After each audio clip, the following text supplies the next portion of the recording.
Coach De Brito balak magsampa ng kaso laban sa PNBF, hindi pala pinasweldo ng maayos.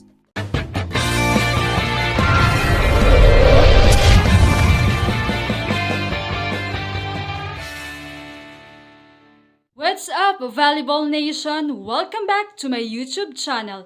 Narito ako para magbigay sa inyo ng updates tungkol sa mundo ng volleyball.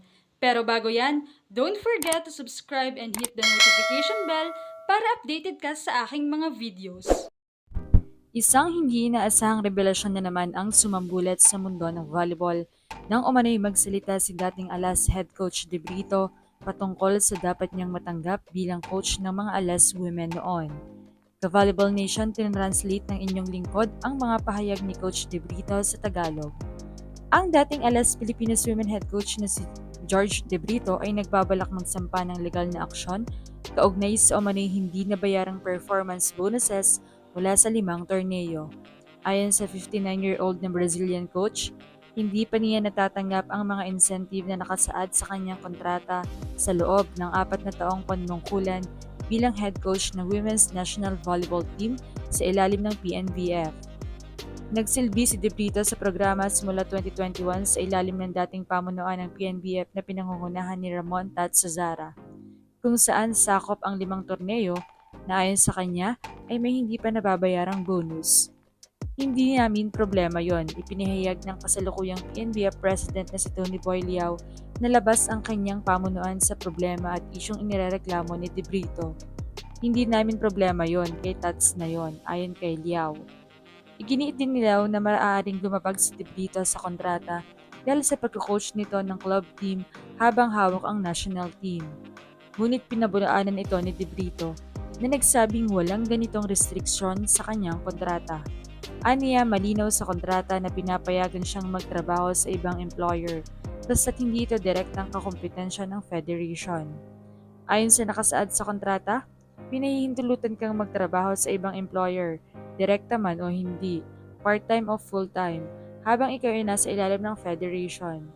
Gayunpaman, hindi ka dapat makisangkot sa negosyo o gawain na magiging kakompetensya ng federasyon o tutulong sa iba na makipagkompetensya laban dito. Sa loob ng panahon ng iyong kontrata at hanggang 1 taon matapos itong matapos, maliban kung may ibang mapagkasunduan.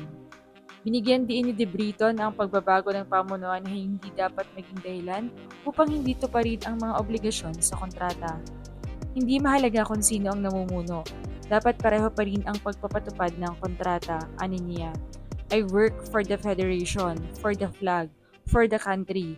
Hindi ako nagtatrabaho para lang sa mga tao. Kapag tinapos mo ang kontrata ng isang tao, hindi mo babayaran at basta na lang tatapusin na hindi inaayos ang utang, hindi tama yon. Ayon naman kay Zazara, parehong bahagi ng nakaraang pamunuan sina Liao at Ricky Palou, kaya't dapat ay may kaalaman sila sa mga nasabing usapin. Sinabi ni Del Pirito na ilang beses na siyang nagtangkang makipag-usap sa PNBF, ngunit wala siyang natanggap na tugon. Nagpadala umano siya ng sulat noong Disyembre matapos ang SEA Games sa Thailand, ngunit hanggang ngayon ay wala pa rin siyang natatanggap na sagot. Sa halip na makipag-usap sa akin, inaatake nila ako. Hindi sila nakikipag-usap ng direkta. Ayon kay De Brito, ilang beses akong nag-try makipagkita. Zero. Bakit sila natatakot makipag-usap? Hindi ko alam. Ayon kay Liao, technical na wala ng working visa si De Brito matapos ang maagang pagtatapos ng kanyang kontrata na dapat ay tatagal lamang hanggang June 2026.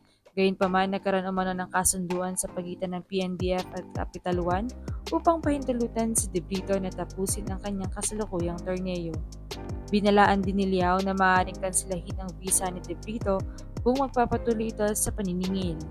Samantala, iginiit ng kampo ni De Brito na ginagamit umano ang issue sa visa upang pilitin siyang isuko ang kanyang claim na hindi nabayarang benefits. Ayon kay De Brito, handa na ang kanyang abogado na magsimula ng legal na hakbang upang makuha ang kanyang mga benepisyo.